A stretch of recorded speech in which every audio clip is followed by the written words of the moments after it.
기도드리겠습니다.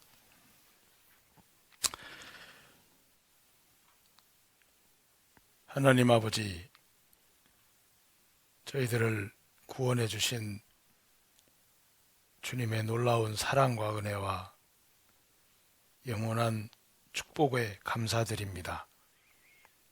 이 땅에 많은 사람들 가운데 우리를 주님의 자녀로 구별해 주시고 선택해 주시고 하나님의 복음의 말씀을 믿을 수 있도록 우리 마음을 열어주시고 하나님을 모시고 이 세상을 살아갈 수 있도록 가장 큰 축복과 은혜를 베풀어 주신 것에 감사드립니다.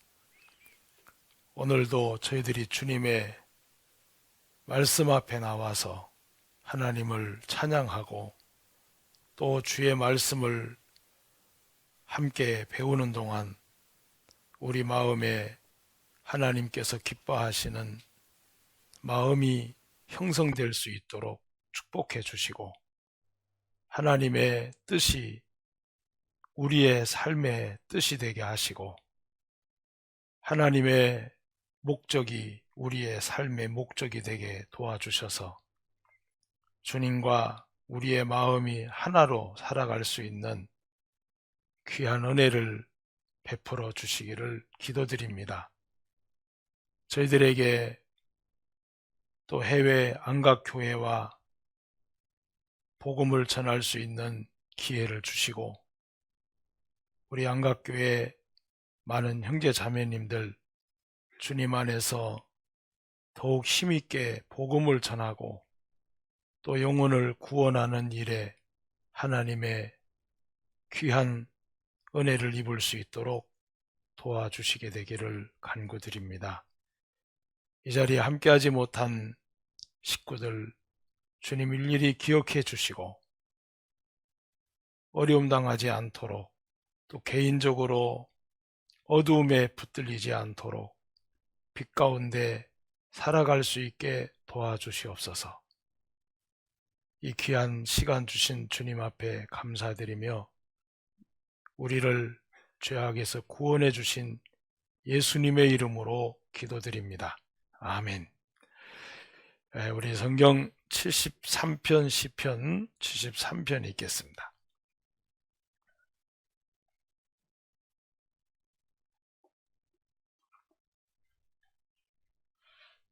시편 73편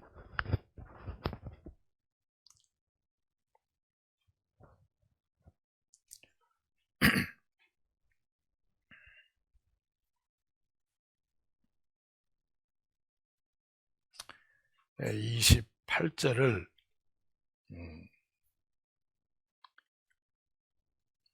찾으셨으면 28절을 한 절만 같이 읽겠습니다. 시편 73편 28절 함께 읽겠습니다.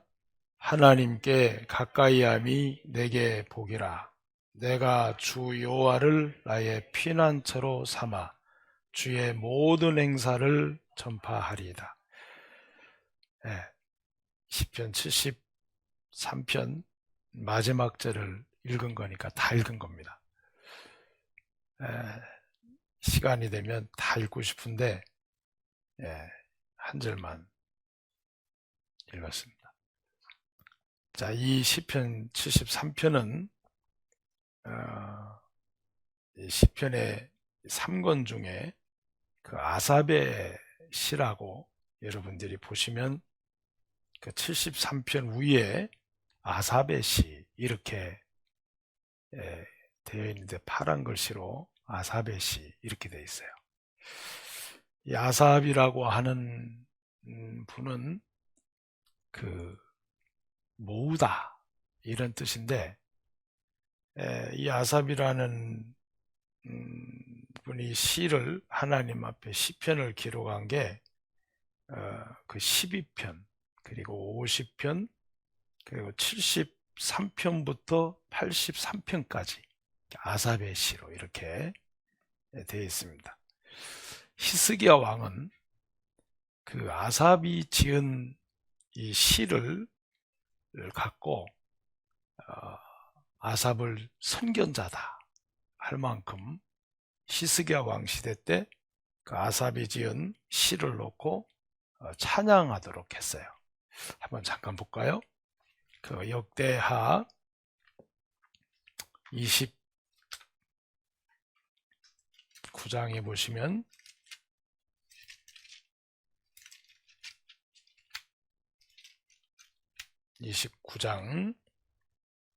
제가 29절부터 읽을게요.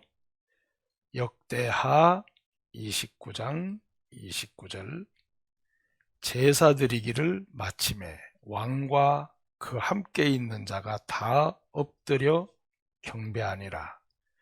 히스기야 왕이 귀인들로 더불어 레위 사람을 명하여 다윗과 선견자 아삽의 시로 여호와를 찬송하게 하매 저희가 즐거움으로 찬송하고 몸을 굽혀 경배하니라. 그러니까 이 히스기야 왕 때까지 또 그 아삽의 지은 시로 인해서 하나님을 찬송하게 하고 또 몸을 굽혀 하나님을 경배하게 할 만큼 하나님께로부터 받은 그 계시로 하나님의 이 시편을 기록했다는 것을 잘 알 수가 있습니다. 자, 그런데 이 시편을 기록하면서 아삽이라는 사람이 언제부터 활동을 했냐면 여러분들이 혹시 기억나실는지 모르겠는데 그 다윗 왕이 왕이 되고 나서 제일 먼저 한 일이 뭔지 기억나세요? 다윗 왕이 왕이 되고 나서 하나님의 법궤를 모셔왔어요. 왜냐하면 사울 왕 밑에 있을 때에 다윗 왕이 항상 마음에 걸림이 됐던 게 뭐냐면 하나님을 가장 높여야 되고 하나님의 섬겨야 될 사울 왕이 하나님 앞에 나가지 않는 그 부분에 늘 마음이 아팠습니다. 그래서 왜 사울 왕은 여호와께 묻지 않고 저렇게 살까? 우리에게도 참 교훈이 되죠. 그래서 이제 다윗 왕이 왕이 되고 난 뒤에 법궤를 모셔왔어요. 여호와께 묻는 삶을 살라고. 자, 그러다가 그 다윗 왕이 하나님의 법궤를 모셔올 때 어떤 일을 했죠? 여러 많은 악기를 갖고 하나님의 법궤를 모셔오면서 찬양하고 경배하고 그리고 비파와 수금과 노래로 하나님 법궤를 모셔오는데 그 법궤를 모셔오는 일에 수금과 비파와 여러 가지 찬양으로 맨 앞에서 일한 사람이 누구냐면 바로 이 아삽입니다. 아주 훌륭한 일을 하신 분이죠. 자, 그래서 성경에 보면 자, 우리 역대상을 잠깐 볼까요? 자, 역대상 16장.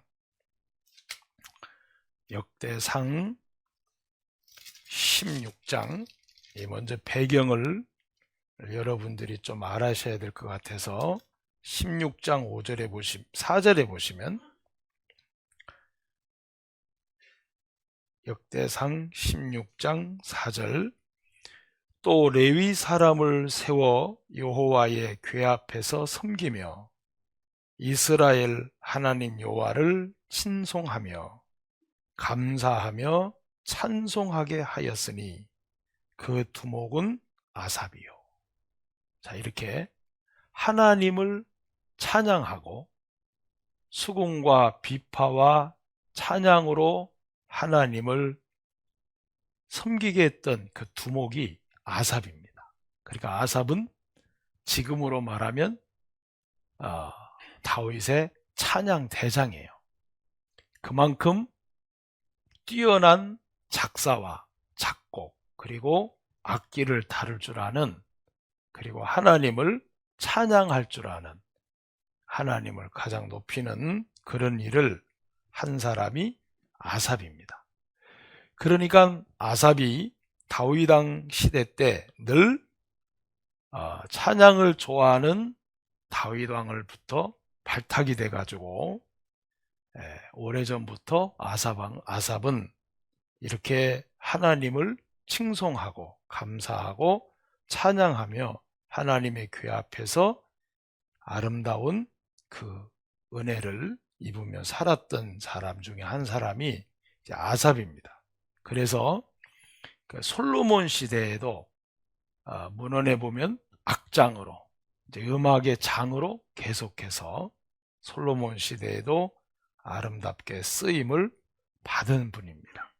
특히 하나님의 법궤를 모셔올 때 맨 앞에서 마치 우리로 말하면 군악대 대장처럼 지휘를 하면서 이끌었던 아주 훌륭한, 히스기야 왕은 이를 선견자다 할 만큼 하나님의 마음과 뜻과 그 은혜를 입어서 하나님의 것을 다 기록한 그 주변의 한 사람이 아삽이다, 이렇게 표현하고 있습니다.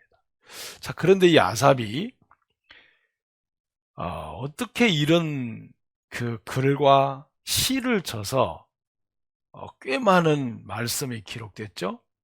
12편, 50편, 73편부터 83편, 그러니까 꽤 많은 시를 지어서 시편에 또 하나님께서 그걸 기록을 하신 걸 보면 그냥 평범한 사람은 아니에요. 자, 그런데 이 아삽이 매 장수마다 그가 특이할 만한 것을 하나 꼭 잊지 않는 게 하나 있습니다. 그가 이렇게 아름다운 찬양의 시를, 그리고 하나님의 법궤 앞에서 수금과 비파로 감사하고 기쁨으로 찬양하고 영광을 돌리고, 자, 이랬던 아삽이 그 마음에 가장 기본적으로 깔려있는 그 마음 중심 하나가 있었어요. 자, 그거는 변하지 않는 마음인데, 자, 시편 73편부터 83편이 그가 기록하는 이 시인데, 그 시를 보면은 이런 말씀이 있어요. 자, 제가 한번 볼게요. 78편 52절을 보세요.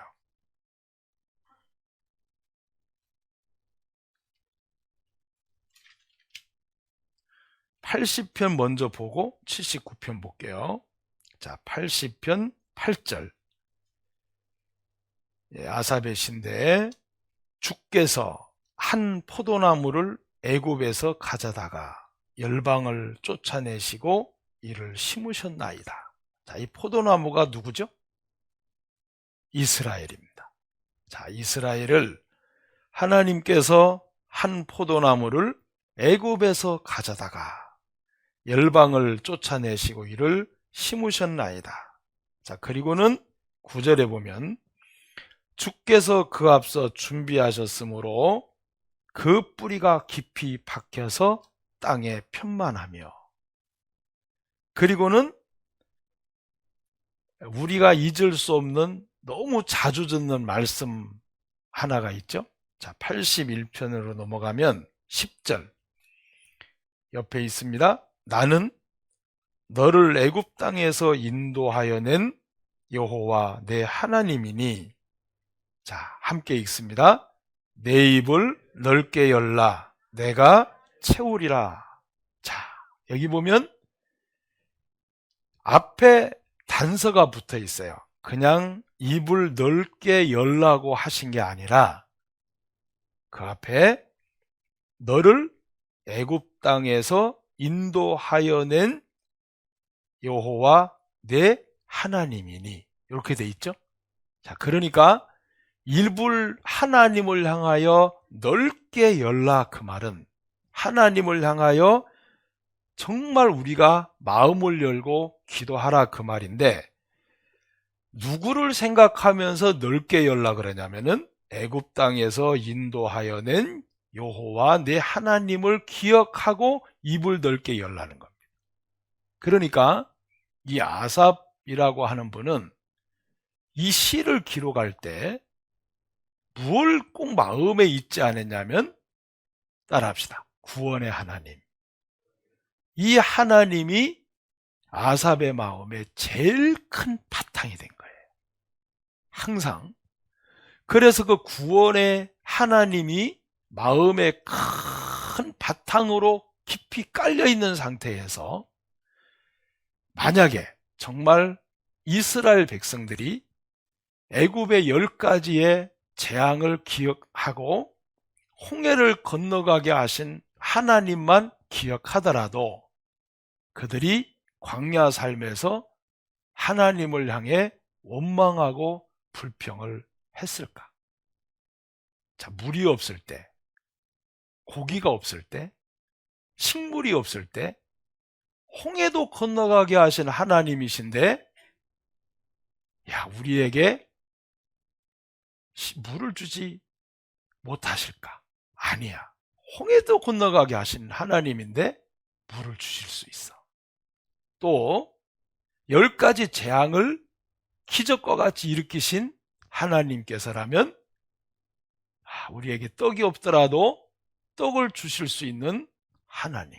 자, 그런데 이스라엘 백성들은 하나님께서 행하신 일은 무지무지 많은데 그때 단편의 하나님으로 경험하고 끝을 냈지, 그것이 그들의 삶과 연장선에 끝까지 이어지는 삶은 살지를 못했기 때문에 물이 없을 때, 먹을 것이 없을 때 광야에서 많은 원망 속에 결국에는 죽게 됐습니다.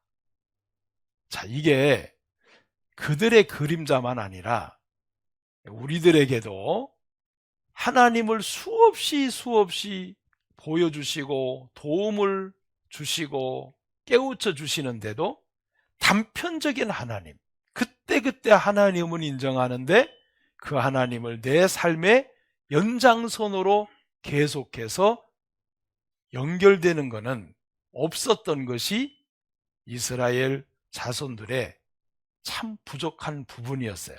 근데 이 아삽은 이 시를 적을 때마다 구원의 하나님을 마음에 깊이 깔아놓고 그 구원의 하나님이 아주 든든한 기초가 돼서 그 하나님으로 모든 것을 생각하게 된 겁니다. 자, 여기에 옆에 보면 79편 9절을 보시겠습니다. 우리 구원의 하나님이여. 자, 이 매 시편 보면은 아삽의 시 속에 구원의 하나님이 빠진 적이 없어요. 우리 구원의 하나님이여, 주의 이름의 영광을 위하여 우리를 도우시며 주의 이름을 위하여 우리를 건지시며 우리 죄를 사하소서. 그러니까 우리를 애굽에서 건져주신 이 구원의 하나님, 그 하나님의 이름의 영광을 위해서라도 우리를 도와주셔야 되고 우리를 건져주시고 생활 속에 짓는 죄도 용서해달라고 하는 그것을 구원을 바탕으로 기록한 거예요. 13절 보세요. 그러하면 주의 백성 곧 주의 기르시는 양 된 우리를 영원히 주께 감사하며 주의 영예를 대대로 전하리이다. 자, 이렇게 그 아삽의 시를 보면은 구원에 관한 그 부분을 꼭 매 시편마다 짚고 넘어가요. 자, 그거는 뭐냐면 이 아삽의 마음속에 주님의 일, 다시 말하면 악장으로서 다윗 곁에서 하나님의 법궤에서 항상 찬양하고 감사하고 비파와 수금과 노래로 주님을 찬양할 때마다 그 마음 바탕의 힘은 뭐다? 구원이었다는 거. 구원. 자, 이것은 아삽의 신앙에 비춰봤을 때 우리 삶에도 자, 이 부분만큼은 꼭 교훈이 됐으면 좋겠어요. 그래서 우리가 주님을 따라갈 때도 항상 바탕의 힘 자체는 내가 어떤 오랫동안 교회에서 경험을 한 것이 내 신앙의 힘이 되는 것이 아니라, 또 배운 것이 신앙의 힘도 될 수 있지만, 항상 아삽은 그 하나님 앞에 늘 살면서 가장 마음의 바탕에 기초로 가장 남아있던 게 구원의 힘, 애굽에서 건져주신 하나님의 구원의 하나님을 그렇게도 찬양하고, 그가 지은 시를 보면 항상 그것이 빠지지 않고 있어요. 그래서 아삽의 신앙 자체가 모든 게 구원에서부터 힘을 얻는 것을 볼 수가 있습니다. 자, 여기 78편에도 그렇죠? 22절. 자, 이는 하나님을 믿지 아니하며 그 구원을 의지하지 아니한 영고로다. 저들이 왜 원망 불평을 하냐? 구원의 하나님을 의지하지 않는다.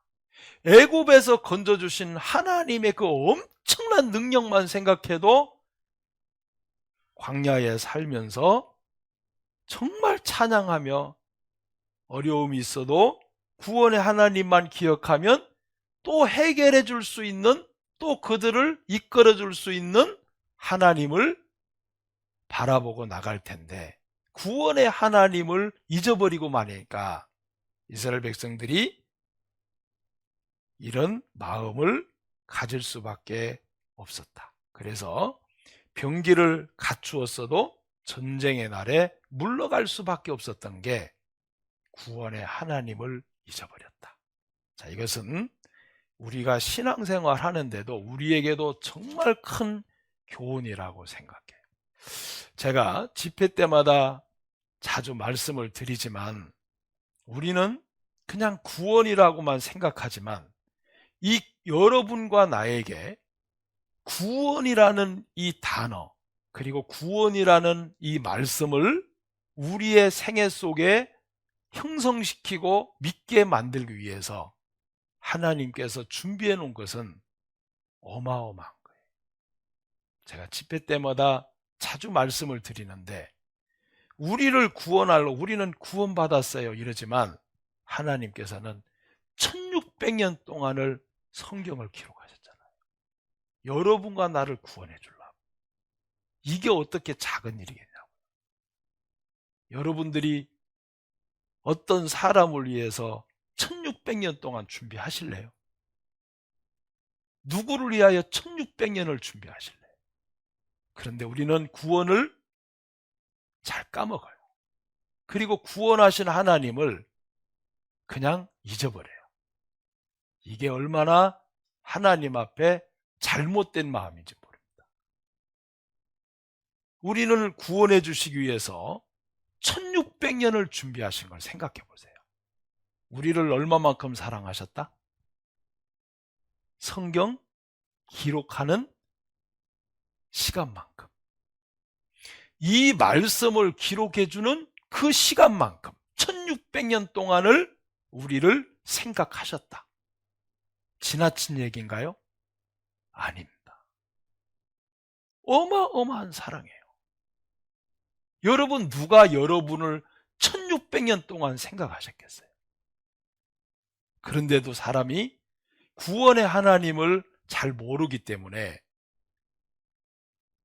교회 나오는 걸 등한시하고 신앙생활하는 걸 가볍게 여기고 먹고 사는 일에 뒷전으로 밀려나는 게 신앙이라고 하면, 구원을 다시 생각해 봐야 돼요. 정말 내가 나를 구원해 주신 하나님의 사랑을 정말 내가 깨달은 사람인가? 그뿐만이 아니에요. 3000년이 훨씬 넘게 예수님 한 분을 여러분과 나를 위해 준비하셨습니다. 여러분 세상에 누가 여러분을 위해서 수천 년을 준비하시겠어요? 예수님 한 분을 이 땅에 탄생시키려면 수천 년이 걸렸어요. 3천년이 훨씬 넘어요. 그런데 예수님을 믿는다고 말하면서 내 개인의 삶 때문에 모임을 등한히 한다? 이건 구원의 하나님을 정말 다 모르는 거예요. 자, 우리는 왜 아삽이 이 구원의 하나님을 매 시편 글마다 빼먹질 않냐면 그걸 가장 크게 여긴 겁니다. 여러분과 내가 그래야 될 것 같아요. 그래서 우리가 정말 1년에 수없이 집회를 하지만 매월 거의 집회를 하는데 다음 주부터 학생 집회하죠? 집회를 하지만 이거는 너무 작아요. 하나님께서는 여러분과 나를 위해서 1600년 동안 집회하셨어요. 초청하셨습니다. 구원받으라고. 지옥 가지 마라고. 그러니 우리가 평생을 집회해도 충분하다, 부족하다. 왜 대답 안 해요? 부족해요? 충분해요? 부족해요. 여러분들이 올해 한 해 지내면서 또 집회해? 그런 말 하면 안 됩니다. 또 집회해? 하나님 그러실 거예요. 나는 너를 위해 1600년 동안 집회했다. 합당치가 않아요. 자, 우리가 이 구원의 하나님을 생각하면 또 있어요. 인생이 절대로 해결할 수 없는 문제가 죄 문제예요. 돈으로도 명예로도 권세로도 어떤 것으로도 우리 죄 문제는 해결이 안 돼요. 근데 그 문제를 하나님께서 해결해 주셨어요. 그건 뭘 이야기합니까? 너 인생의 모든 문제보다 죄 문제가 가장 크지 않느냐. 그걸 해결해 주신 하나님을 따라합시다. 너의 주인으로 삼아라. 그거예요. 그러니까 우리는 구원의 하나님만 제대로 생각하고 기억하고 붙잡아도 우리 신앙생활에 아무 부족함이 없습니다. 아삽은 그래서 그가 봉사를 하면서 구원의 하나님을 늘 마음에 기억했던 겁니다. 너무 큰 하나님이니까. 자, 그런데 여기서 시편 73편을 기록한 아삽의 마음을 보면, 자, 보시겠습니다. 28절. 하나님께 가까이함이 내게 복이라. 자, 이렇게 이제 끝마무리를 쳐요. 자, 항상 성경에는 서론, 본론, 결론이 나오는데 이 아삽은 결론적으로 28절을 기록한 거예요. 자, 결론이 뭐냐? 하나님께 가까이함이 내게 복이다. 자, 왜 이렇게 결론을 쳤냐면 아삽이 다윗 곁에서, 다윗 왕 옆에서 열심히 법궤 앞에서, 그리고 법궤를 모셔올 때, 그리고 다윗 왕이 왕으로서의 그 시절을 보낼 때, 솔로몬 왕이 왕으로 시절을 보낼 때 악장으로서 계속 그 일을 봉사하게 된 겁니다. 자, 그런데 어느 날 이 아삽의 마음 속에 이렇게 충성스럽게 주님을 위해 사는데 아삽도 사람인지라 뭐가 보였냐면 죄인이 악인의 형통함이 보인 거예요. 자, 여러분 생각해 보세요. 악장으로 아삽이 다윗 왕과 그리고 솔로몬 왕 시절에 악장의 일을 했는데, 자, 여러분 그게 쉬울까요? 어려울까요?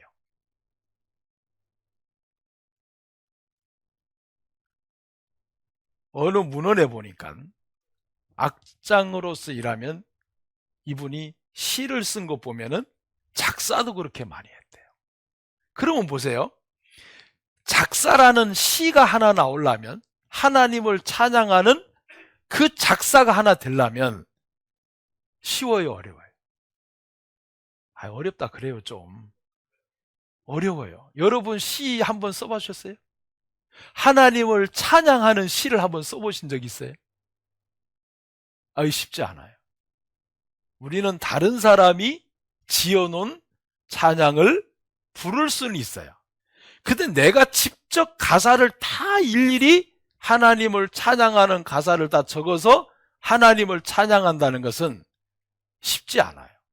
작사를 하고 작곡을 해야 되고, 그러니까 세상 노래가 아니라 하나님을 찬양하고 영광을 돌리고 경배를 드려야 되는 가사니까, 자, 아삽은 그 일을 두 왕을 시대에 했으니까 얼마나 뭘 했겠어요?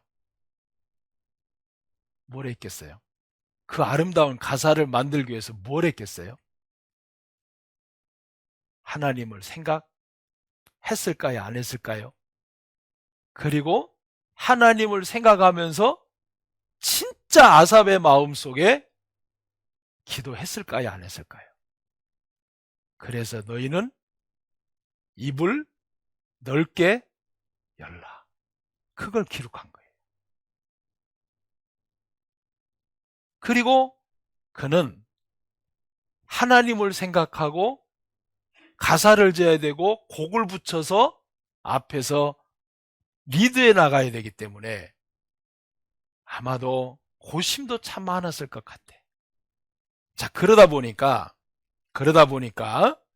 정말 하나님의 열심을 품고 평생을 그렇게 살았던 것 같습니다. 자, 그런데 이 아삽이 어느 날 눈이 밖에 있는 사람들을 향했어요. 나는 매일매일 이렇게 하나님을 찬양하는데도 한쪽에서는 그걸 이끌어 가야 되니까, 악장으로서, 대장으로서 리드에 나가야 되니까 그 마음에 사람들이 알지 못하는 하나님과의 씨름도 있어야 되고 고민도 있어야 되고 하나님의 계시를 받아서 가사를 기록해야 되기 때문에 그가 겪는 개인적인 어려움은 왜 없었겠어요? 그래서 시편 73편에 자, 여기를 보시면 이렇게 돼 있어요. 자, 14절. 나는 종일 재앙을 당하며 아침마다 징책을 보았도다. 자, 여러분 이게 무슨 얘기냐면요. 아삽이 나는 종일 재앙을 당하며 아침마다 징책, 이게 뭐냐면 실질적으로 재산이 없어지고 재물이 없어지는 그런 재앙이 아니라 마음에서 하나님을 깊이 고민하고 생각해야 될 번뇌를 이야기하는 거예요. 가사를 쳐야 하니까. 이건 물질적인 재앙이 아닙니다. 그리고 아침마다 징책을 보았다. 아침마다 그의 마음에는 주님을 찬양해야 되는데 어떤 가사로, 어떤 곡으로, 성경의 역대상을 보면은 항상 하나님의 법궤 앞에서 찬양을 드렸다 그랬어요. 그러니 그게 쉬운 일이겠냐고요.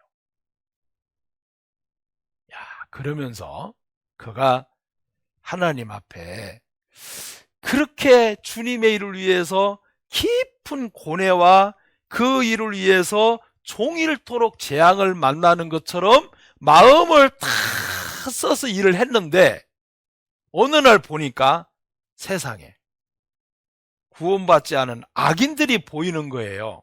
자, 3절, 자, 2절 볼까요? 나는 거의 실족할 뻔하였고 내 걸음이 미끄러질 뻔하였으니 이는 내가 악인의 형통함을 보고 오만한 자를 질시하였음이로다. 야, 그러니까 이 아삽도 이렇게 주님을 정말 뜨겁게 섬긴 사람 중에 한 사람인데, 아삽도 사람이에요, 아니에요? 그리고는 바깥 세상을 보니까 자기보다 더 행복해 보여요, 안 행복하게 보여? 여러분도 신앙생활 하다가 세상 사람 보면 그들이 더 행복해 보여요, 안 보여요? 아유, 내가 어쩌다가 이렇게 일찍 구원받아가지고 날이면 날마다 교회 모임 가야 되고, 아마 우리 게 청년들은 제일 바쁠 거예요. 화요일부터 토요일까지 모임이 없는 날이 없으니까. 일요일까지. 그러니까 일요일 날 한 번 나오시면서 와, 일요일 날 한 번 나오기 되게 어렵네, 그러시면 안 돼요. 청년들은요, 화, 수, 목, 금, 토까지 나와요. 일요일까지. 매일 나옵니다. 매일. 임원들은 그래요. 화요일 날 임원 모임, 수요일 수요 모임, 목요일 교사들은 또 임원들 중에 교사가 있으니까 교사 모임, 금요일 날 구역 모임, 토요일 청년회, 일요일 주일 모임. 임원들이 더 그래요.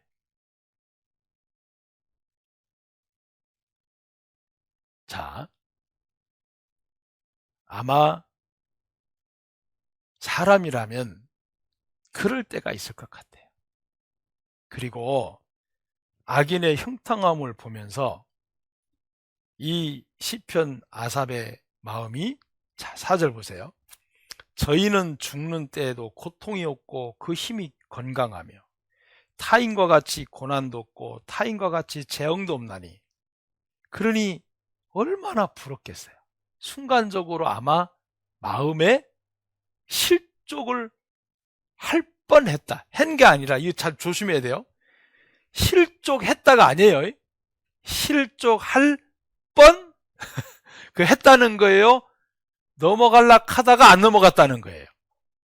안 넘어간 겁니다. 이건 할 뻔했으니까. 그죠? 그래서 실족할 뻔, 미끄러질 뻔했다. 이게 참 표현을 너무 아름답게 하셨어요. 확실히 시를 쓰시는 분이에요. 뻔했다. 근데 넘어가진 않았다. 자, 왜냐하면, 자, 그들이 7절에 보면 살찜으로 저희 눈이 솟아나며 저희 소득은 마음의 소원보다 진하며, 그러니까 막 너무 부귀영화를 누리고 있는 거예요. 그리고 그들이 살이 쪄가지고 눈이 튀어나올 만큼 살이 쪘대. 얼마나 살이 많이 쪘어요. 눈이. 이건 뭐냐면 참 이 시를 잘 쓰시는 분인 건 맞아요. 표현이 아주 투철하잖아요. 그들이 살이 찌니까 사람들이 막 눈이 막 그쪽으로 돌아간다, 그 말이에요. 여러분, 옆 사촌이 밭사고 부자 되면 눈이 돌아가야 안 돌아가요? 그 뜻이에요. 막 눈이 막 돌아가는 거야, 눈이. 자, 이 아삽의 마음에 여기에 한 번은 시험이 들어버린 적이 있었던 거예요. 시험이 아닌 시험. 넘어질 뻔 했던 적이 있었던 거예요. 자, 그런데 이 아삽이 정말 하나님을 섬겼던 사람이기 때문에,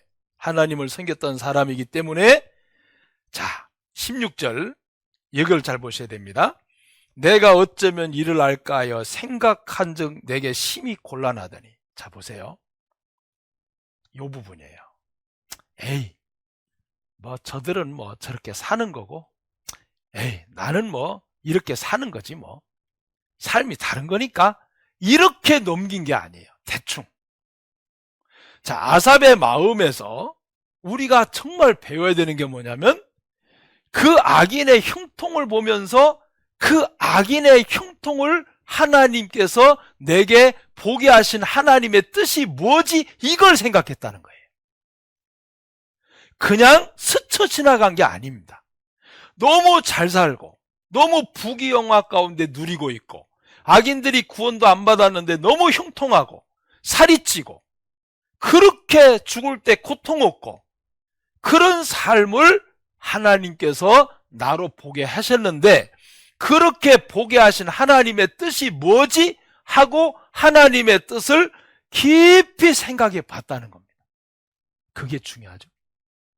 에이, 뭐 저들은 저렇게 사는 거고, 그게 아니라, 자, 이렇게 하나님의 뜻을 깊이 생각하다가 17절 하나님의 성소에 들어갈 때야 저희 결국을 내가 깨달았도다. 하나님께서 깨우쳐 준 거예요. 야, 네가 보는 저들이 결국 어떻게 끝나냐? 저들의 끝말을 봤냐? 저들의 끝을 봤냐? 너는 저들의 끝이 어떻게 끝나는지 너는 아냐? 이래서 자, 18절 보시면 주께서 참으로 저희를 미끄러운 곳에 두시며 파멸에 던지우시니, 지옥이죠. 저희가 어찌 그리 졸지에 황폐되었는가 놀람으로 전멸하였나이다. 주여, 사람이 깬 후에는 꿈을 무시한 같이 주께서 깨신 후에 저희 형상을 멸시하시리이다. 내 마음이 산란하며 내 심장이 찔렸나이다. 내가 이같이 우매무지하니 주의 앞에 짐승이오나. 참 깊은 의미죠. 주님, 제가 잠시 어떻게 했다고요? 따라서 꿈꿨습니다. 여러분 혹시 꿈속에 길거리 지나가다가 돈 뭉치 주워 본 적 있어요? 저는 몇 번 있었어요. 지나가다가 보따리를 하나 봤는데 저거 뭐지? 하고 발로 툭 찼어요. 꿈에 발로 툭 찼는데 이게 굴러가더라고요. 이거 뭐야? 하고 딱 집었는데 뭐 좀 느낌이 이상해. 그래서 집에 가서 풀러보니까 돈이었어요. 그리고는 제가 깼는데 순간적으로 깨지 말고 계속 가지고 살 걸. 자, 이 아삽이 세상 사람의 형통함을 보고 뭐라고 생각했다고요? 따라합시다. 꿈꿨다. 꿈꿨다. 여러분도 꿈을 꿀 때 한 번씩 있죠? 나는도 저렇게 살았으면 좋겠다. 이 꿈이에요, 꿈. 아삽은 꿈이라고 생각했어요. 꿈. 왜 꿈이냐? 꿈은 언젠가는 어떻게 해요? 깨져요. 세상에 누리는 부귀영화는 언젠가는 깨진다는 거. 그래서 꿈이에요. 꿈. 아무리 잘 살아도, 아무리 떵떵거려도 그거는 꿈이다. 그래서 옛날 어른들이 말했죠. 일장 어떻게 잘하세요? 아무리 뛰어나고 아무리 멋있고 아무리 잘나고 아무리 많은 걸 누리지만 꿈이라는 거. 이 시편 아삽 기사는 이미 그걸 깨달았어요. 세상의 건 꿈이구나. 꿈이구나, 꿈. 언젠가는 깨지는, 언젠가는 박살나는, 언젠가는 없어지는 듯한. 그래서 주께서 내 꿈을 깨줬다 그랬어요. 꿈입니다. 그래서 세상은 꿈이에요. 언젠간 깨지고 없어지는 겁니다. 동경하지 마세요. 자, 그 꿈을 부러워했던 자기를 보니까, 자, 22절 함께 읽습니다. 내가 이같이 무매무지하니 주의 앞에 짐승이여. 무매무지하다. 세상의 아름다운 것을 마치 동경했던 그걸 자기를 가르쳐서 세상 사람들이 잘되고 아름답고 형통한 모습을 보고 그걸 꿈꿨던 그 모습을 무매무지한 짐승이다 나는. 왜?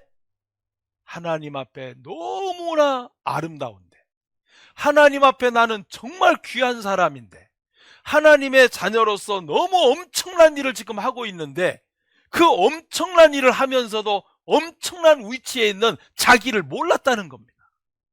그리고는 꿈같은 세상의 것을 잠시나마 눈을 돌렸던 자기가 우매무지한 짐승이었다. 앞으로 신앙생활 안 하고 세상이 좋아서 떠난 사람은 뭐다? 짐승이에요, 짐승. 우매무지한. 왜요? 깨지는 꿈을 쫓아가는 거니까. 어리석은 겁니다. 자, 그때에 23절 내가 항상 주와 함께하니 주께서 내 오른손을 붙드셨나이다. 여기서 이제 결론이 나와요. 내가 항상 주와 함께하니 이게 얼마나 큰 건데.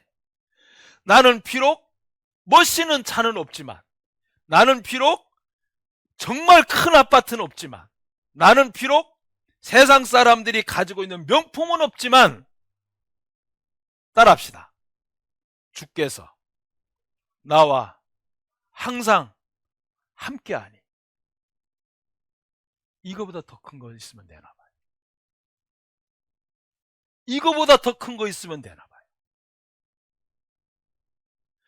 하나님이 나와 함께 하시니 이거보다 더 아름다운 거 있으면 되나 보라고요.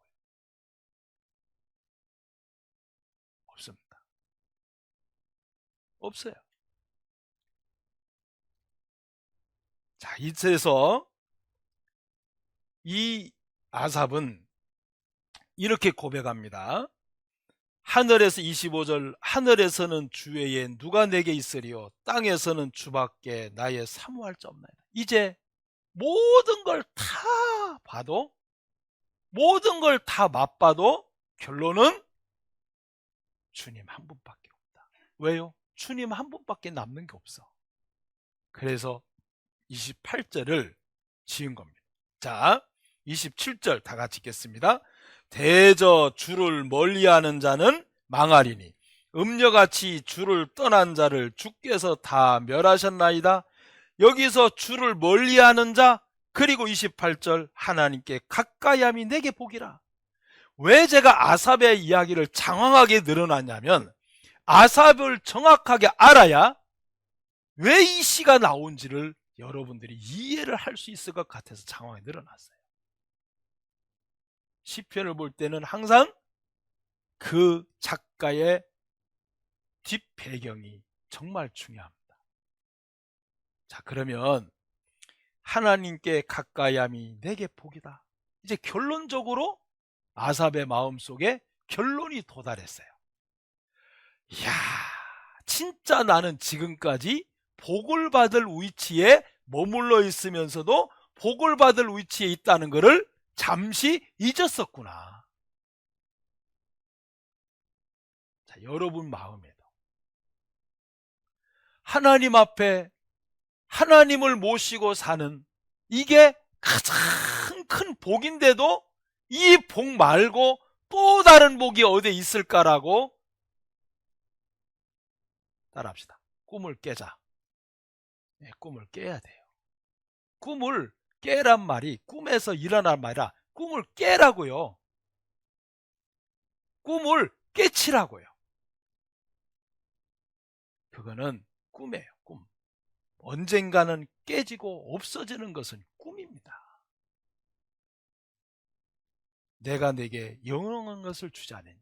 자, 그래서 자, 여기 세 가지가 나오는데 하나님께 가까이함이 내게 복이다. 자, 그러면 첫 번째는 하나님께 가까이함이 내게 복이고, 두 번째는 그래서 내가 주 여호와께 나의 피난처를 삼았다. 그리고 세 번째는 주의 모든 행사를 이제는 전파하겠다. 자, 이 세 가지가 딱 마지막 28절에 기록되어 있어요.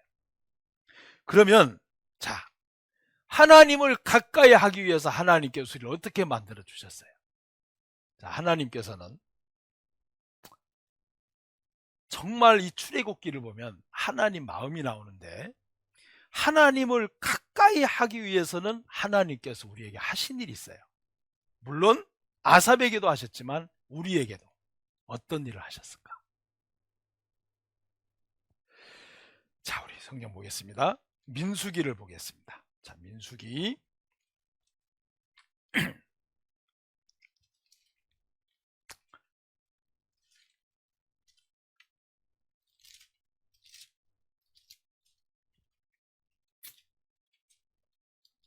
16장을 보겠습니다.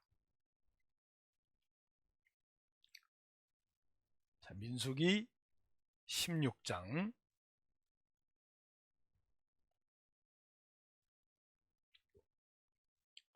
자, 9절 민수기 16장 9절입니다. 자, 함께 읽겠습니다. 이스라엘 하나님이 이스라엘 회중에서 너희를 구별하여 자기에게 가까이 하게 됐습니다. 하나님을 어떻게 하면 우리를 가까이 하게 할까? 하나님께 가까이 하는 게 복인데 어떻게 하면 우리를 하나님과 가까이 하게 할까? 따라합시다. 구별해 주셨어요. 구별해 주셨어요. 우리를 너희를 구별하여 자기에게 가까이 하게 했다. 자, 그러면 하나님께서 하나님을 가까이 하기 위해서 우리를 구별해 주셨는데 마치 어떤 모습으로 우리를 구별해 주셨냐? 자, 성경에 보면 출애굽기를 한번 봅시다. 자, 출애굽기 8장을 보세요. 출애굽기 8장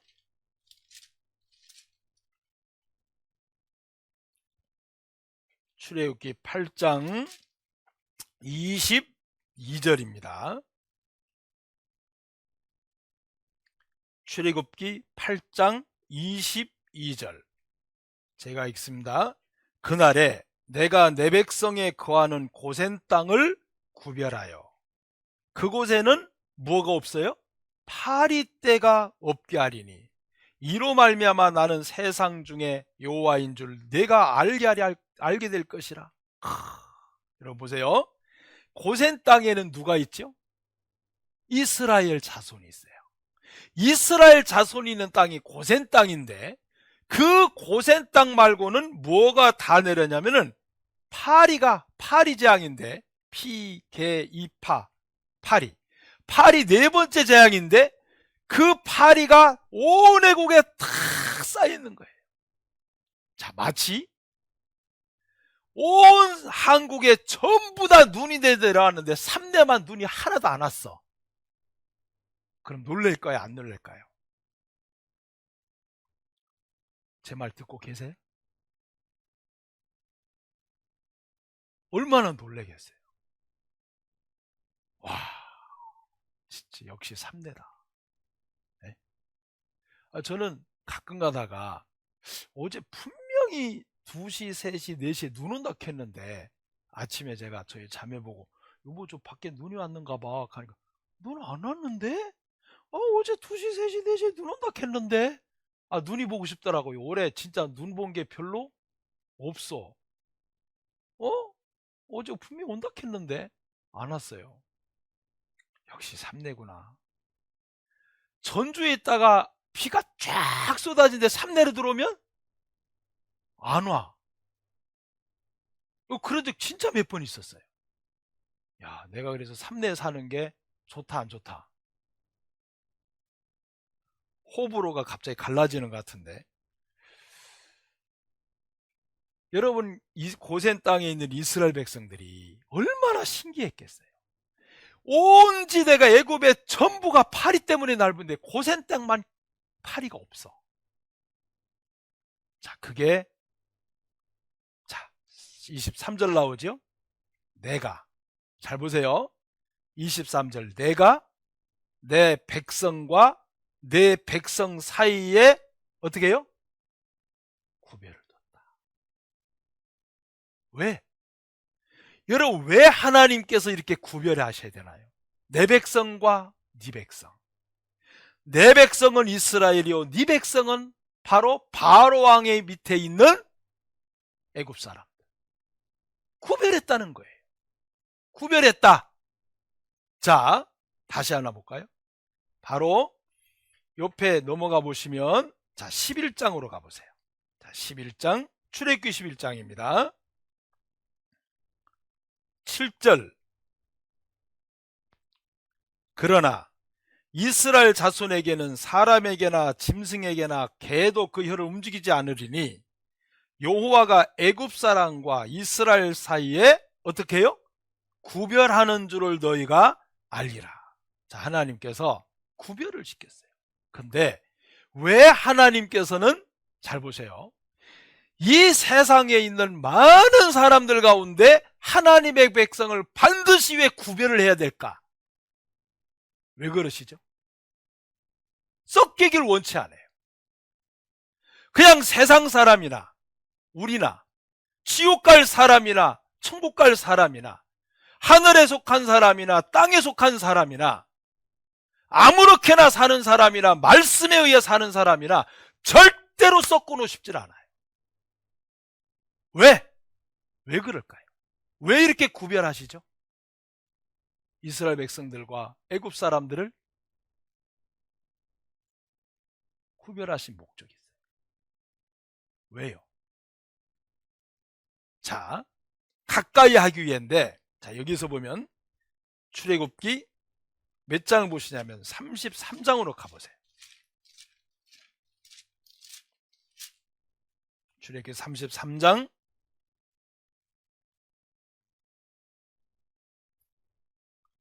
제가 있습니다. 출애굽기 33장 16절 나와 주의 백성이 주의 목전에 은총을 입은 줄을 무엇으로 알리까? 주께서 우리와 함께 행하심으로 나와 주의 백성을 함께 읽습니다. 천하 만민 중에 제가 갑자기 마음에 너무 막 감사가 됐어요. 여러분, 지금 세계 인구가 몇 명이나 되죠? 정확한 건 아니지만 작년 통계를 보니까 79억 얼마 나왔어요. 약 80억입니다. 그러면 80억 중에 하나님의 구원받은 자녀가 몇 명이나 될까?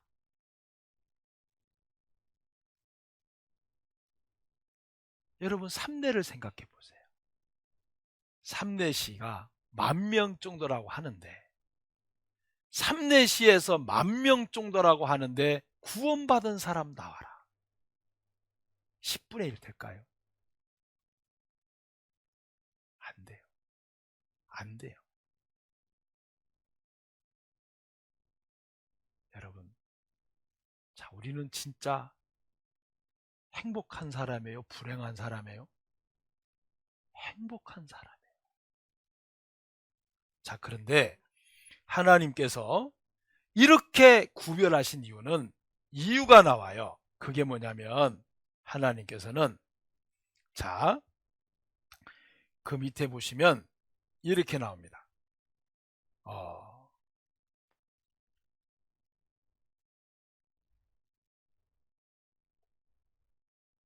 레위기 하나만 더 볼게요. 창세기, 출애굽기, 레위기, 그 뒤쪽에 구별에 관한 거 하나 더 볼게요. 20장을 보세요. 20장.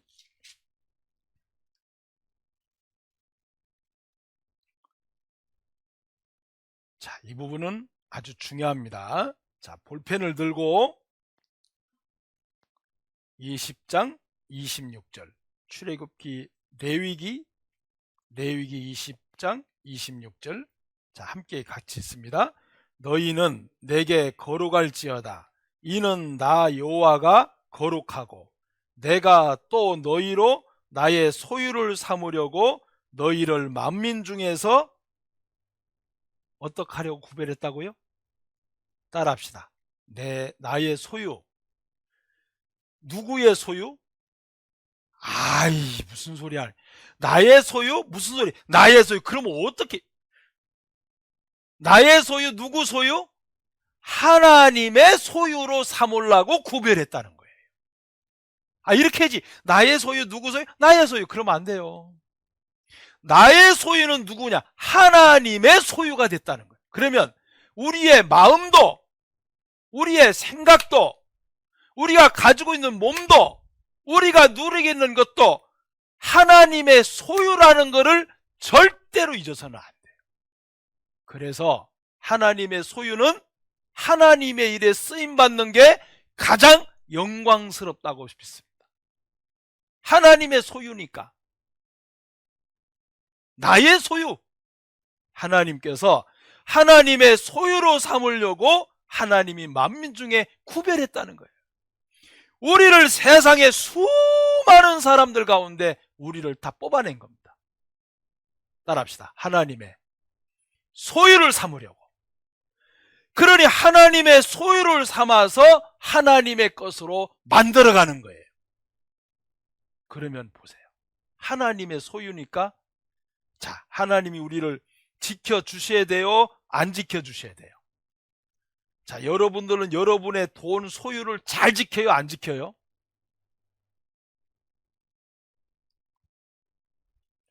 집에 나올 때 금뿌라치 어디다 갖다 두셨어요? 끼고 오셨어요? 잘 숨겨놨어요? 대답을 안 하시니까 아예 없는가 보네. 자, 내 소유가 되면 일단 뭐가 되죠? 내가 지켜야 돼. 내 소유가 되면 일장 내가 관리를 해야 돼. 내 소유가 되면 일당 내 땅이 되면 내가 농사를 지어야 돼. 내 소유가 되면 내 거라는 소유격이에요. 이게 어마무시한 이야기입니다. 첫 번째, 나는 구원을 받았으니까 하나님의 소유구나. 감사해, 안 감사해? 또 여러분 가운데 좀 피곤해요. 아니에요. 좀 더 들어봐요. 하나님의 소유니까 우리는 하나님이 항상 우리와 함께하는 게 떠날 수가 없어요. 하나님의 소유인데. 자동차가 고장이 났어요. 나의 소유면은 내가 고쳐요? 다른 사람이 고쳐요? 내가 돈 다 줘야 돼. 어마무시한 보호와 관리가 숨겨져 있어요. 나의 소유. 그래서 우리를 구별한 겁니다. 어디에서부터? 세상에서부터, 죄인에서부터, 멸망당하는 사람에게서부터 구별을 완전히 시켜놓은 거예요. 자, 여러분, 우리가 그런데 구별이 안 된 것처럼 죄인들이, 이방인들이 생각하는 그 생각과 똑같은 생각을 하면 안 돼요. 그거는 하나님께서 너 내 거잖아, 나의 소유예요. 아무리 비참해져도 구원받은 한 분하고 세상 분하고 시청의 일을 하는데, 시청의 그 일일 잡일 있잖아요. 풀 뽑는 거. 한참 일에 내려가다가 한 분이 신생 한탄을 한 거예요. 아이고 이놈의 인생, 뭐로 태어나서 풀이나 뽑고 앉아있고 일당 받으려고 이 짓거리를 하고 앉아있나. 한숨을 푹푹 쉬면서 땅이 꺼지라고 그러고 있는 거예요. 같이 일하던 동료 아주머니가 너무 그러지 마요. 쥐구멍에도 볕들 날이 있어요. 왜 그렇게 땅이 꺼지라 한숨만 팍팍 쉬세요. 근데 그 한숨을 푹푹 쉰 사람이 누구냐면은 어느 교회 자매님이었대요. 개인 신상을 위해서 말 안 할게요. 여러분은 없죠?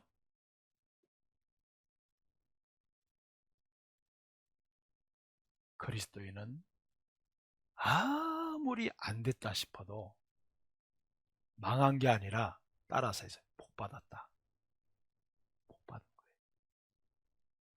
주님이 나와 함께 하심으로. 세상에 아무리 잘 살아도 천국만한 데가 있어요? 세상에 아무리 뛰어나도 주님이 우리의 준비해 주신 영원한 천국보다 더한 데가 있어요? 세상에 아무리 힘들고 어렵다니 지옥만큼 더 힘든 데가 있어요? 거기서 우리는 구원받았잖아요. 거기서 우리는 건진받아 주님과 함께하고 있잖아요. 나의 소유. 따라서 해봐요. 하나님의 소유. 그러니 하나님의 소유니까 절대로 하나님 안 버려. 우리를 버릴 수가 없어. 떠날 수가 없어. 그래서 히브리 13장에 주는 나를 돕는 자신이 그랬잖아요. 설령 어떤 지체들끼리 겉의 모양으로 잘 되고 안 되는 모습도 있을 게 있죠. 그러나 안 되는 모양도 있지만 안 되는 모양이라도 선을 이루시는 하나님을 믿으면 반드시 모든 것이 선으로 바뀔 것이다. 그게 믿음이에요. 왜?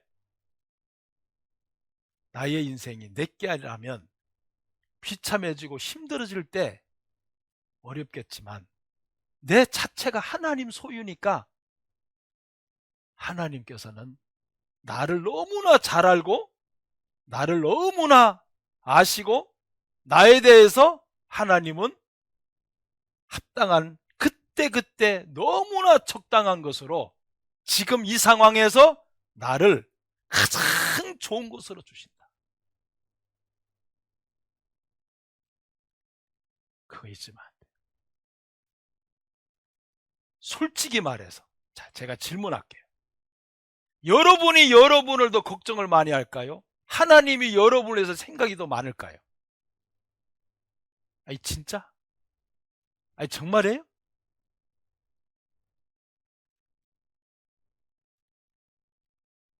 여러분 하나님이 진짜 여러분을 더 사랑할게요? 여러분이 여러분을 더 사랑할까요? 아니 정말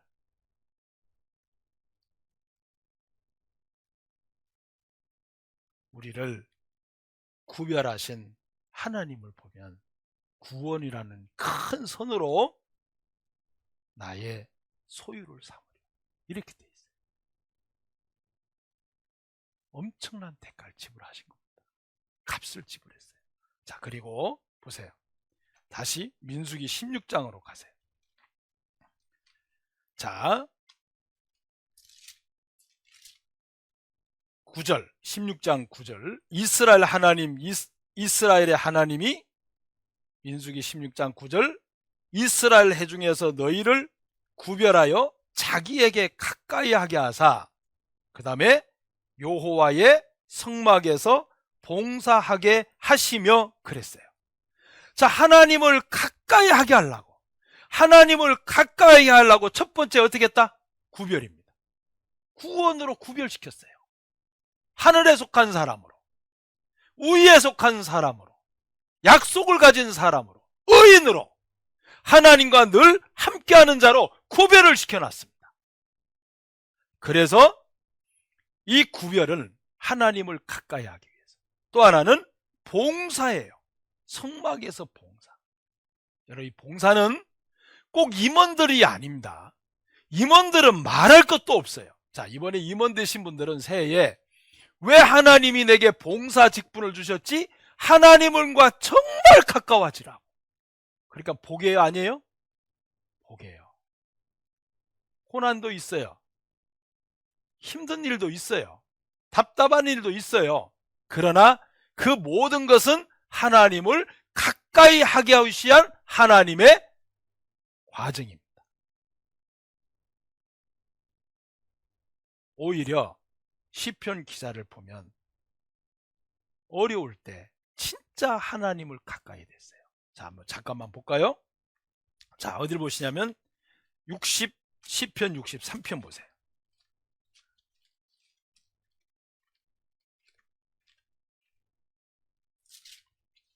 시편 63편 8절.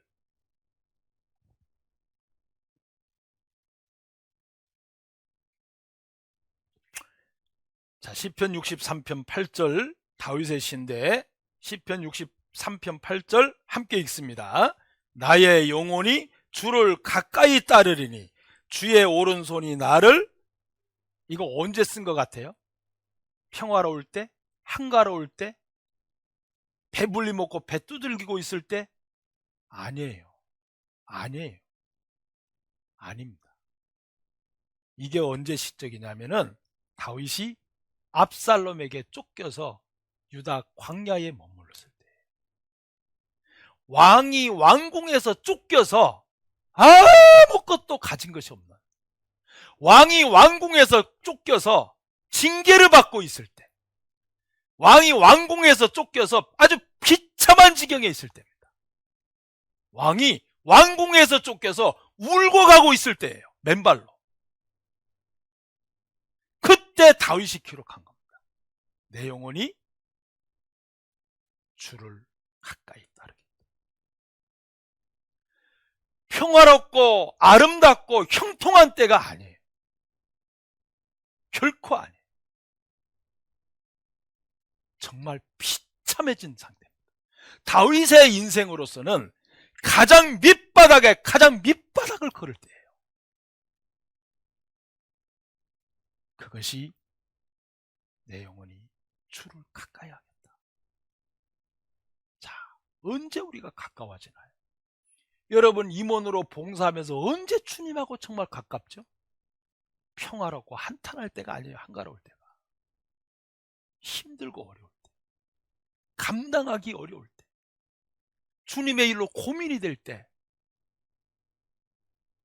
주님과 가까워지는 겁니다. 왜요? 주님을 힘입지 않으면 못하는 일이니까. 그것은 결국 내게 복이다, 화다. 복입니다. 왜? 주님의 일에 골몰해야 되니까. 아삽처럼. 주님 때문에 내 마음에 타들어가는 괴로움이 있으니까 그건 복인 거예요. 썩어질 것을 위해서가 아니잖아요. 시편 기자는 그게 정말 가까웠다고 돼 있어요. 한가로울 때가 아닙니다. 자, 그래서 진실하게 간구하는 사람을 하나님이 정말 가까이 하시잖아요. 145편에 하나님께서 우리를 구별하셨어요. 가까이 하기 위해서. 여호와께 가까이함이 복이다. 우리는 구별된 자체를 크게 여겨야 되고, 그 구별된 사람의 나시린의 규례 중에서 하나가 머리에 삭도를 대지 말라. 하나님이 나의 주권자임을, 하나님이 나의 주인임을 잘라내지 마라. 그거는 나신이로서의 절대적으로 지켜야 될 두 번째 계명입니다. 세 번째가 시체를 만지지 말라. 첫 번째가 포도주를 마시 세상이 향락에 젖지 마라. 두 번째가 삭도를 대지 말라. 이게 구별된 자의 두 번째 계명입니다. 주님은 나의 주관자다. 주님은 나의 주인이시다. 주님은 나의 주권자시라는 그 부분에 절대로 칼대지 말라는 거예요. 잘라내지 말라는 거예요. 그거는 구별된 자로서의 특권이며 하나님 앞에 반드시 마음에 가져야 될 아주 중요한 부분입니다. 나의 소유로 삼았다. 이게 얼마나 큰 하나님의 약속인지 몰라요. 또 하나, 우리를 가까이 하기 위해서 하나님께서 이 시편 기사를 보면, 자, 우리 119편 볼까요? 시편 119편 167절.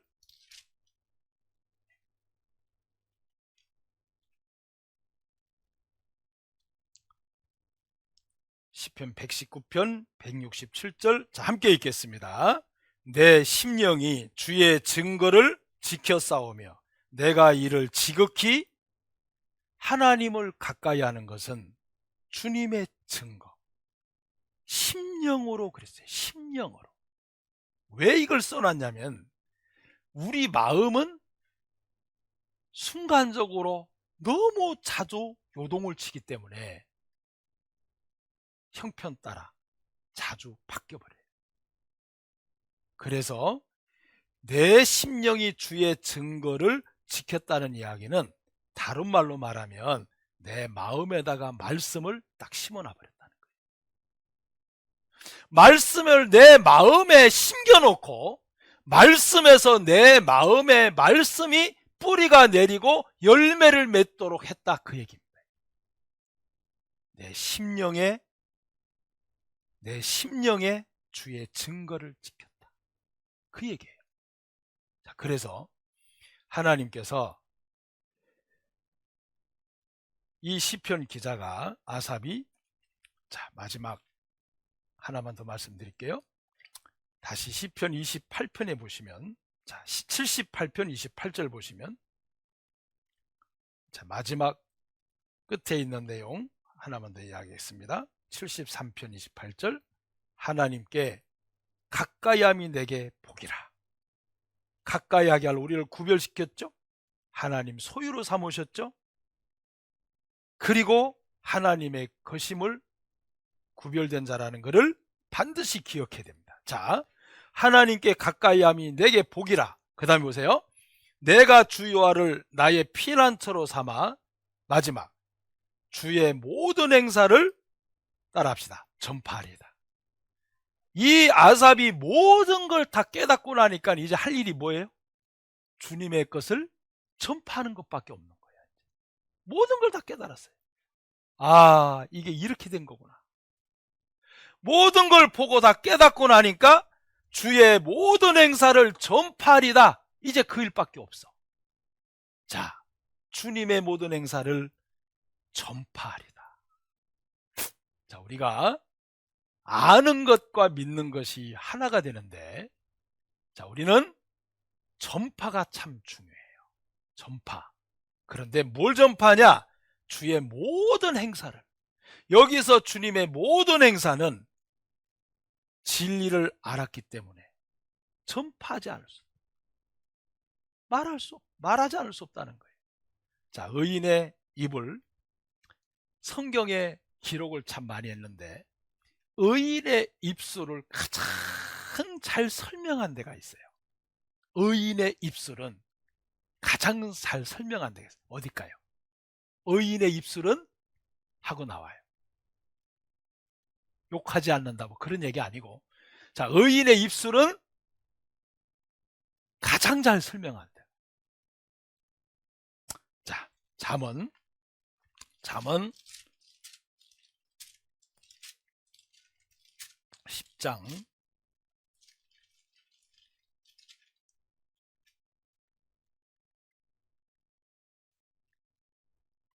잠언 10장 11절. 자, 이 잠언에는 의인의 입술에 많이 나와요.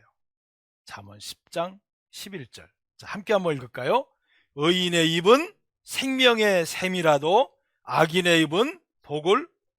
자, 의인의 입은 생명의 뭐라고요? 샘이래. 와, 생명의 샘. 따라합시다. 너무 좋잖아요. 생명의 샘. 의인의 입술은, 의인의 입은 생명을 건지는 말을 하는 거예요. 자, 그래, 잘 보세요. 자, 요즘 여러분들이 뉴스를 보면 우리나라 정치판이 모판이다 뭐 이런 거 생각나요. 근데 죄인하고 의인하고 입이 달라. 죄인은 지 하고 싶은 말 해. 자기 하고 싶은 말 그냥 막 해버려. 이게 죄인이야. 의인은 왜 생명의 샘이에요? 상대방의 영혼을 항상 생각하고 말을 해. 다른 사람의 영혼이 다칠까 안 다칠까 그걸 항상 염두에 두고 말하는 게 의인의 입이에요. 죄인은 자기 하고 싶은 말 다 해버려. 그게 죄인의 입이에요. 의인은 이 영혼을 어떻게 하면 살릴까를 생각하고 말해. 의인의 입은 이 영혼을 어떻게 하면 건질까 그걸 생각하고 말해. 의인의 입은 영혼을 가장 크게 여기는 마음으로 말을 해. 죄인은 영혼의 생명이 안 보이기 때문에 자기 하고 싶은 대로 말 다 해버려. 그게 죄인의 입. 자, 우리는 그냥 말을 아무렇게나 하면 안 돼. 왜 여기서 의인의 입은 생명의 샘이라 그랬냐면 생명을 건져낼 수 있는 우물과 같다는 겁니다. 끊임없이 그 속에 영혼을 사랑하는 마음이 올라와요. 이게 생명의 샘이에요. 그래서 여러분들이 오늘부터는 내 입술은 생명의 샘이다. 정 안 되걸래 여기다 써붙이고 다녀도 돼. 정 안 되면 목걸이 걸어버려. 의인의 샘, 의인은 생명의 샘. 였다가 이게 중요해요. 자, 또 보세요. 이 잠언 10장에 보면 이런 말씀 참 많은데, 자, 우리 20절. 10절. 의인의 혀는 뭐와 같다고요? 천은과 같다. 이거는 품질이 아주 좋은, 아주 은 중에 최고의 은이 뭐냐면 천은이에요. 천은. 어떤 천카니까 뭐 천가지니까 아니에요. 은 중에 아주 뛰어난 은, 불순물이 하나도 없는. 여러분, 성경에서 은은 뭘 이야기하죠? 구속을 이야기해요. 구속. 의인의 입은, 의인의 혀는 천은과 같다. 복음 전파하는 입이잖아요. 생명을 전하는. 자, 그 다음에 20, 32절로 가볼까요? 자, 32절 함께 있습니다. 의인의 입은 지혜를 내어도 패역한 여는 배임을 당한다. 31절. 의인의 입은 지혜를 내어도. 자, 그 다음에 32절. 의인의 입술은 기쁘게 할 것을 알거늘. 여러분들이 집에 가셔서 잠언 10장의 주제는 의인의 입입니다. 의인의 입은 어떻게 살 것인가를 알려면 잠언 10장을 몇 번 읽으면 다 나와요. 의인의 혀, 의인의 입, 의인의 입술 다 나와요. 근데 여기 마지막에 의인의 입술은 기쁘게 할 것을 안다. 의인의 입술은 누구를 의식하고 말하냐? 하나님을 의식하고 말하기 때문에 하나님을 어떻게 하면은 기쁘시게 해드릴까? 그걸 알고 말하는 게 의인의 입술이라는 거예요. 여러분, 구원받지 못한 이방인들의 입술하고는 전적으로 달라요? 똑같아요? 완전 달라요. 진짜 완전 달라. 의인의 입술은 어떻게 하면 하나님을 기쁘시게 해드릴까? 그걸 염두에 두고 말하는 겁니다. 생명의 샘에 지혜를 말해. 자, 우리가 그 뒤에 항상 상반적으로 악인의 입술 나오는데, 악인은 한마디로 자기 하고 싶은 대로 다 해. 막말이 막말. 자, 우리는 하나님 앞에 하나님을 가까이 하는 게 복입니다. 그래서 그의 피난처는 항상 여호와예요. 그리고 여호와의 모든 일을 전파하는 겁니다. 자, 우리 입술은 정말 중요합니다. 그래서 우리가 이 잠언 10장을 보면서, 야, 의인의 입술은 생명의 샘이다. 기쁘게 할 것을 알거늘 그랬습니다. 어떤 말을 해야 하나님이 기뻐하실 것인가? 우리가 이걸 알기 때문에 정말 우리가 집회를 앞두고 하나님의 모든 행사를 전파하고, 또 하나님께서 우리에게 주신 이 직분, 아유, 나는 교회 직분이 없으니까 아니에요. 평신도도 직분이에요. 무슨 직분이요? 평신도 직분이 있어요. 그게 뭐예요? 평신도라는 직분이에요. 아, 그것도 있어요? 그것도 직분이에요. 하나님의 소유니까. 열심히 앞에 분들을 위해서 기도해 주셔야 돼요. 앞에서 일하시는 분들을 위해서 뒤에서 열심히 기도로 받쳐줘야 돼요. 그게 할 일이에요. 정말 중요합니다. 자, 우리 교회 하나님께서 올 한 해 하나가 된 마음으로 많은 영혼들이 구원받기를 바라고, 2022년 하나님께서 주신 하나님의 목적과 하나님의 뜻을 내 뜻과 내 목적으로 삼고 사는 한 해가 됐으면 정말 좋겠습니다. 하나님께서 2022년 주신 거는 다른 목적 하나도 없어요. 뛰어난 음식도 아니에요. 멋있는 옷도 아니에요. 2022년에 새로운 패션 때문에 22년 주신 거 아니에요. 멋있는 그림을 그리라고 22년 준 거 아니에요. 하나님 아무 상관도 없고 아무 관심 없어요. 하나님의 관심은 딱 하나입니다. 이방인의 수가 아직 안 채워져서 22년 주셨어요. 올해 한 번 더 기회 준 자. 그리고 교회 떠났던 사람들이 돌아오는 일. 우리는 하나님의 소유입니다. 하나님의 소유라면 하나님의 뜻이 내 뜻이 돼야 되고 하나님의 목적이 내 목적이 돼야 돼요. 여러분의 삶의 목표를 하나님이 원하는 목표에다 걸어놓고 하나님의 뜻에다가 걸어놓고 하나님의 목적이 내 목적이 돼야 그게 하나님 소유예요. 하나님께서 2022년을 주신 목적이 나하고 아무 상관이 없으면 하나님의 소유물로서 그건 잘못된 겁니다. 우리는 하나님이 주신 목적, 하나님의 주신 뜻이 있어요. 2022년 이게 여러분의 뜻이고 여러분의 목적이 되셔야 돼요. 하나님의 목적과 나의 목적은 하나입니다. 왜냐하면 주님과 나는 하나이기 때문에. 우리는 그 몸의 지체입니다. 에베소서 5장이죠. 우리는 그 몸의 지체예요. 하나입니다.